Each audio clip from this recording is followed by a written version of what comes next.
Hey chaps, it's Deepak here again from Gobsmackers. We're a private tutoring company based in London. If you need any help with tuition or any kind of education or advice, then please do get in touch. My contact details are just below. There's a website URL and feel free to add me on Skype. It's on the homepage of the site. Right, today I want to continue talking about patterns. I want to give you just some examples that I can literally see and look at around me to help illustrate, to continue on from yesterday's conversation, that there are patterns in everything around us, and once you begin to understand and see those patterns, it's incredible how you can relate seemingly disparate things and pick up new knowledge faster. So one of the examples would be that as you know, I run a tutoring company called Gobsmackers, and before that, in my last life, I was working on a graduate scheme as a tax consultant over at Deloitte, and I see similarities in it because, you know, there was an element of where they were pitching for new projects to try and win new business and choosing current clients that they had, as well as doing a lot of detailed technical work.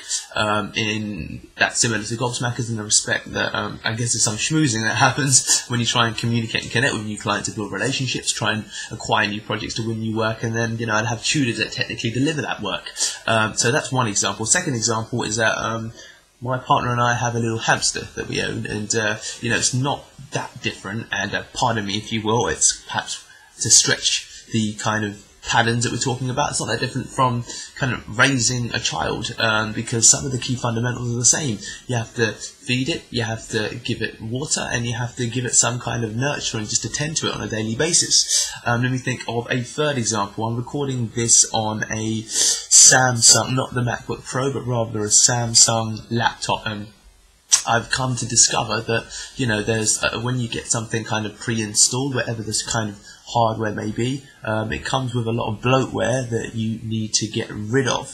Now let me think of a final example. My marathon training has not been that different from my weight training days at university, in that I would have specific targets I would set for myself and I'd try and reach them over a period of time, but then, to make a reference to Parkinson's law, which I referred to in another video, nothing really ever gets done until the last 48 to 72 hours, so to speak. And that pays herald to my friend Nick, who I think is currently doing a 20-hour work day, because he's good at getting things done and on incredibly tight time frames, not because the tight time frames are given to him, but rather they're the time frames he sets for himself, because nothing gets done before. I've talked a lot there.